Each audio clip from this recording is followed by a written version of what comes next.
সকলোকে শুভ সন্ধিয়া জনাইছো। আজি সন্ধিয়াৰ কেইটামান গুৰুত্বপূৰ্ণ খবৰ আপোনালোকলৈ লৈ আহিছো। আপোনালোকে ভিডিঅ'টো শেষৰলৈকে চাব বুলি আশা কৰিলো। আজি হৈছে 15 জুন। 15 জুনৰ সন্ধিয়া খবৰ কেইটা চাই আপোনালোকৰ মন্তব্য কমেণ্টৰ জৰিয়তে জনাবলৈ নাপাহৰিব। এতিয়া প্ৰথমটো খবৰ যদি চাওঁ তেনেহ'লে কৃষি মন্ত্ৰী পীযুষ হাজৰিকা ডাঙৰীয়াই মন্তব্য কৰিছে যে যদি এতিয়া যি কৃষিকাৰ্যৰ জড়িত যিসকল কৃষক আছে, কৃষিৰ সৈতে জড়িত কৃষকসকলে সকলোখিনি সা সুবিধা পাব লাগিব আৰু এতিয়াৰ পৰা কৃষি বিভাগত 2 নম্বৰী কাৰবাৰবোৰ নচলিব। পীযুষ হাজৰিকা ডাঙৰীয়াই মন্তব্য কৰিছে, আমি অধিক গুৰুত্ব দিয়া দিন আহি পৰিছে আৰু গুৰুত্ব সহকাৰে কাম কৰিব লাগিব। কৃষকে যিবিলাক সা সুবিধা পাব লাগে সেইবিলাক আমি অতি সোনকালে এইখিনি কৰিবলৈ চেষ্টা কৰিম। মুঠৰ ওপৰত এতিয়াৰ পৰা আৰু কৃষি বিভাগত যি এই কাৰবাৰবিলাক চলি আছিলে 2 নম্বৰ কাৰবাৰ, তো এইবিলাক আৰু নচলিব। পীযুষ হাজৰিকা ডাঙৰীয়াই মন্তব্য কৰিছে। এতিয়া তাৰ সমান্তৰালকে এইটো কথা কৈছে, কৃষি বিভাগত যি খেলি মেলি যদি এটা কোনোবাই কৰে, কৃষকৰ যিসমূহ সা সুবিধা পাব লাগে সেইসমূহ যদি নাপায়, বা এই যি খেলি মেলি কৰা যি বিষয়া এনেকুৱা ধৰণৰ খেলি মেলি কৰিলে কি হ'ব, ৰুজু হ'ব অপৰাধজনিত গোচৰ। এতিয়া এই কথা মন্তব্য কৰিছে পীযুষ হাজৰিকা ডাঙৰীয়াই। এতিয়া আগন্তুক সময়ত দেখা যাব, কাৰণ কেলৈ এতিয়া কৃষকসকলে অকল ধান খেতি বুলি নহয়, বিভিন্ন ধৰণৰ খেতিৰ লগত জড়িত হৈ থাকে, কিন্তু তেওঁলোকে যিখিনি সা সুবিধা পাব লাগে চৰকাৰৰ ফালৰ পৰা যিখিনি ব্যৱস্থা কৰি দিয়ে সেইখিনি থাকেই, কিন্তু তাতে গুদামতে তেওঁলোকৰ সেইখিনি তাতে বস্তু বছৰ ধৰি পচি থাকে, বছৰ ধৰি তাতে থাকে, কিন্তু কৃষকসকলে সুবিধাটো নাপায়। আৰু সেই সুবিধাটো যদি নাপায়, কৃষকসকলৰ বাবে ৰূপায়ণ কৰিছে সেইখিনি পাবৰ বাবে, আৰু যদি নাপায় তেনেহ'লে তেওঁলোকে সেইখিনি আগবাঢ়িব কেনেকৈ কৃষি ক্ষেত্ৰত। আৰু বিশেষকৈ কৃষিৰ ওপৰতে নিৰ্ভৰ কৰে সকলোৱে, যদি খেতিয়ে কোনো নকৰে তো তেনেকুৱা এই ব্যৱস্থাটো কৰি দিয়া হ'ব। আৰু যদি কোনোবাই এই এনেকুৱা ধৰণৰ কাম কৰে সেইখিনি ৰুজু হ'ব অপৰাধজনিত গোচৰ, এইদৰে মন্তব্য কৰিছে। এতিয়া আৰু এটা কথা যদি আমি চাওঁ, এতিয়া নতুন চাকৰিৰ কথা ওলাই আছে। নতুন চাকৰি 2 লাখ দিয়াৰ কথা মাননীয় মুখ্যমন্ত্ৰী মহোদয় ইতিমধ্যে কৈছে, ঘোষণাও কৰিলে। 17 তাৰিখৰ আগত আকৌ এইখিনি বিশেষকৈ লিষ্ট দিবলৈ কৈছে যে কোনটো বিভাগত কিমান খালী আছে, কেনেদৰে এইখিনি নিযুক্তি দিব পৰা হ'ব। এতিয়া আগন্তুক সময়ত 2 লাখ চাকৰি ওলাবলৈ গৈ আছে। আৰু এতিয়া বহুতে এইটো সুধি আছিলে যে এইবাৰ ADRE গেট 3 গেট 4 কিমান ওলাব পদ। এতিয়া আপোনালোকে যদি চাই, প্ৰথমতে আমি যদি যিটো ADRE প্ৰথম হৈছিলে তাতে ভালেখিনি পদ ওলাই গ'ল ADRE গেট 3 আৰু গেট 4। তাৰ ছেকেণ্ডতে আপোনালোকে গম পালে কিমানখিনি কম। আৰু এতিয়া যিহেতু নিযুক্তিবিলাক প্ৰায় চলিয়ে আছে, আৰু যি অৱসৰ গ্ৰহণ কৰাৰ যিসকল লোক আছে তেওঁলোকতো এতিয়া ইমান যিদৰে এতিয়া পোষ্টবিলাক ওলাইছে তো তেনেকুৱা ধৰণে তেওঁলোক অৱসৰ গ্ৰহণ কৰা নাই। কিন্তু এটা কথা কৈছে যে এতিয়া 2027 মাৰ্চলৈকে কিমানখিনি লোক অৱসৰ গ্ৰহণ কৰিব পাৰে, তো সেই ভিত্তিতেই কি কৰা হ'ব বুলি কৈছে। দেখা যাব আগন্তুক সময়ত। এতিয়া মুঠতে আমি যদি চাওঁ তেনেহ'লে এই বিষয়টো আমি ক'ব নোৱাৰোঁ যে গেট 3 গেট 4 কিমান ওলাব, কিন্তু ওলোৱাটো ভালেখিনি ওলাব।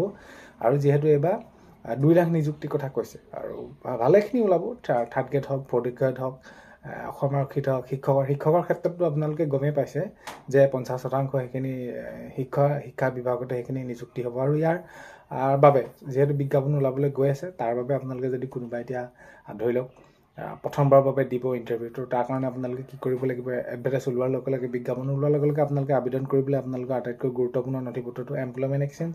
তো এমপ্লয়মেণ্ট এক্সচেঞ্জ কাৰ্ডটো আপোনালোকে সেইখিনি যি অনলাইন কৰা নাই কৰি ল'ব। বাকী আৰু আপোনালোকে কাষ্ট, PRC সকলো ডকুমেণ্টখিনি আপোনালোকে সাজু কৰি ৰাখিব।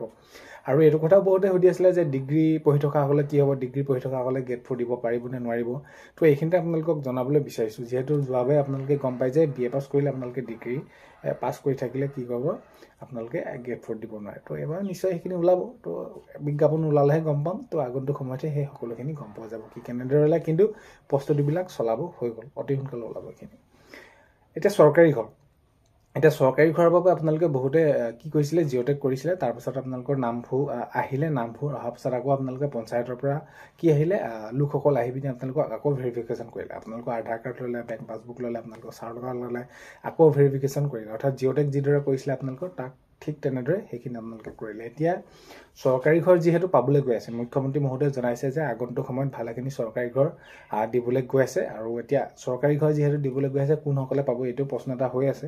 তো এতিয়া চাওক, প্ৰত্যেকেই পোৱাটোতো একেবাৰে সম্ভৱ একেবাৰতে সকলোখিনি। তো এতিয়া নিৰ্দিষ্ট যি এতিয়া লিষ্টখন প্ৰকাশ পাব, লিষ্ট প্ৰকাশ পোৱাৰ পাছত সেই লিষ্টৰ মতে পাব, কিন্তু পোৱাটো সকলোৱে পাব, যিহেতু কেন্দ্ৰীয় চৰকাৰৰ পৰা ভালমানখিনি ঘৰ অনুমোদন আগন্তুক সময়তো পাব। মাননীয় মুখ্যমন্ত্ৰী মহোদয়ে এইখিনি জনাইছে।